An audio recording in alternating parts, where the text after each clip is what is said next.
আসসালামু আলাইকুম ওয়া রাহমাতুল্লাহি ওয়া বারাকাতুহু। প্রিয় হেদায়েতের পথের দর্শকবৃন্দ, কল্পনা করুন এমন এক আবাসস্থলের কথা যার প্রতিটি ইট সোনা আর রূপার তৈরি, যার মাটিগুলো হবে জাফরানের আর সুগন্ধি কস্তম্বরীর। কিন্তু এই বিশাল জান্নাতের মধ্যেও এমন এক বিশেষ জায়গা আছে যেটিকে বলা হয় সেন্ট্রাল জান্নাত বা সর্বোচ্চ জান্নাত, যে জান্নাতের নাম জান্নাতুল ফেরদাউস। এটি কোনো সাধারণ স্থান নয়, এর মর্যাদা এত বেশি যে জান্নাতুল ফেরদাউসের স্বাদ হলো স্বয়ং আল্লাহ তাআলার আরশ। নবীজি সাল্লাল্লাহু আলাইহি ওয়াসাল্লাম সাহাবীদেরকে মাঝে মাঝে বলতেন, তোমরা যখনই আল্লাহর কাছে জান্নাত চাইবে অবশ্যই তোমরা জান্নাতুল ফেরদাউস চাইবে। সুবহানাল্লাহি ওয়া বিহামদি। প্রিয় দর্শকবৃন্দ, আজকের এই ভিডিওতে আমরা কোরআন ও সুন্নাহর আলোকে জানব কারা হবেন এই জান্নাতের ভিআইপি গেস্ট।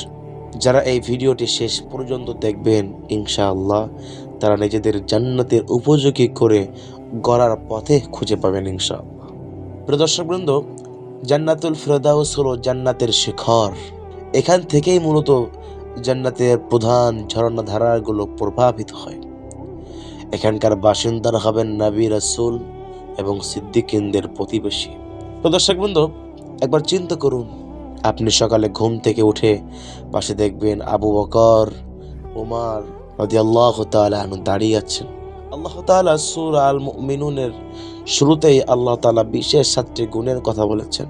এই 7টি গুণ যার মধ্যে থাকবে আল্লাহ তার জন্য জান্নাতুল ফেরদাউস লিখে রেখেছেন। সুবহানাল্লাহি ওয়া বিহামদিহি। চলুন আমরা একের পর এক সেই গুণগুলো আমাদের জীবনের সাথে মিলিয়ে দেখি। আল্লাহ তাআলা বলেন, নিশ্চয়ই সফল হয়েছে মুমিনরা যারা তাদের নামাজে বিনয়ী ও নম্র। জান্নাতের ভিআইপি গেস্টদের প্রথম পরিচয় হলো তাদের নামাজ। তারা কেবল কপাল মাটিতে ঠেকায় না, তাদের অন্তর আল্লাহর সামনে ঝুঁকে যায়।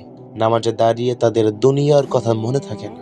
হযরত তালহা রাদিয়াল্লাহু তাআলা আনহু যখন নামাজে দাঁড়াতেন তার শরীর দিয়ে রক্ত ঝরলেও তিনি টের পেতেন না। প্রিয় দর্শকবৃন্দ, আজকের এই ভিডিও থেকে আমি দর্শকদের কাছে বলতে চাই, আপনারা আমার নামাজকে আমাকে আপনাকে প্রশান্তি দিচ্ছে?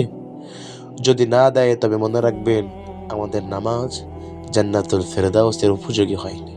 এরপর আল্লাহ তাআলা বলেন, যারা অনর্থক কথা ও কাজ থেকে মুখ ফিরিয়ে নেয়, অর্থাৎ যারা জানে সময় হল আল্লাহর দেওয়া আমানত, অথচ এই আমানতকে খেয়ানত করে যারা আড্ডাবাজি, গীবত বা আজকের যুগের অপ্রয়োজনীয় রিলস বা শর্ট দেখে সময় নষ্ট করা একজন জান্নাতি মানুষের কাজ হতে পারে না।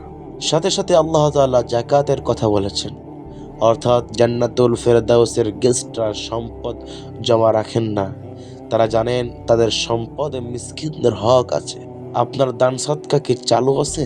মনে রাখবেন কৃপণ মানুষ জান্নাতের ঘ্রাণও পাবে না।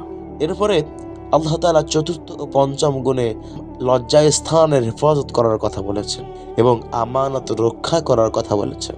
আজকের এই আধুনিক স্মার্টফোনের যুগে চোখের জিনা থেকে নিজেকে বাঁচিয়ে রাখা সবচেয়ে বড় জিহাদ।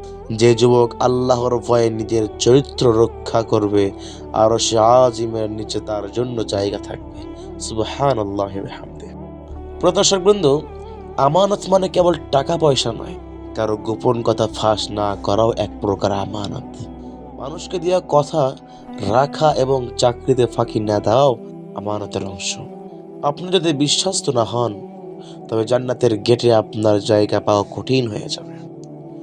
সর্বশেষ আল্লাহ তাআলা আবার নামাজের কথা বলেছেন, কিন্তু এবার আল্লাহ তাআলা বলেন হেফাজত করার কথা, অর্থাৎ সময় মতো 5 ওয়াক্ত নামাজ আদায় করা। জান্নাতের ভিআইপি মেহমানরা কড়া রোদ বা হাড় কাঁপানো শীত কোনো অজুহাতে নামাজ ছাড়েন না। আল্লাহ এই 7টি গুণ বর্ণনা করার পর বলেছেন, উলাইকা হুমুল ওয়ারিসুন, অর্থাৎ এরাই হলো প্রকৃত উত্তরাধিকারী, যারা জান্নাতুল ফেরদাউসের মালিক হবে এবং সেখানে যারা চিরকাল থাকবে। চিরকাল মানে কোটি কোটি বছর নয়, চিরকাল মানে যার কোনো শেষ নেই। সুবহানাল্লাহ। প্রিয় দর্শকবৃন্দ, আজকের ভিডিও থেকে আমরা জানলাম 7টি গুণের কথা: নামাজে খুশু, সময়ের মর্যাদা, দানশীলতা, চারিত্রিক পবিত্রতা ও আমানতদারি এবং নামাজের হেফাজত। একবার ভাবুন, যখন পৃথিবীর সব মানুষের বিচার হবে, সেদিন আপনি জান্নাতুল ফেরদাউসের গেট দিয়ে ঢুকছেন, ফেরেশতারা আপনাকে দেখে মুস্কি হাসছেন, আপনার চেহারায় নূরের ছাটা, চারিদিকে কেবল শান্তি আর শান্তি। সেখানে কোনো মৃত্যু নেই, কোনো রাগ নেই। দর্শক বন্ধু, আপনি কি চান না সেই ভিআইপি গেস্টদের তালিকায় আপনার নামটা থাকুক? তাই আসুন, আজ থেকে আমরা তাওবা করি। ভিডিওটি যারা দেখছেন, অন্তত একটি গুণ আজ থেকে পালনের চেষ্টা করুন। আল্লাহ আমাদের সবাইকে জান্নাতুল ফেরদাউসের সর্বোচ্চ স্থানে থাকার তৌফিক দান করুন। ভিডিওটি যদি আপনার অন্তরে বিন্দু মাত্র দাগ কেটে থাকে, তবে শেয়ার করে অন্যদেরকেও জান্নাতের পথে ডাকার সুযোগ করে দিন। একটি শেয়ার হয়তো কারো জান্নাতে যাবার উসিলা হতে পারে। সাথে থাকুন। আসসালামু আলাইকুম ওয়া রাহমাতুল্লাহ।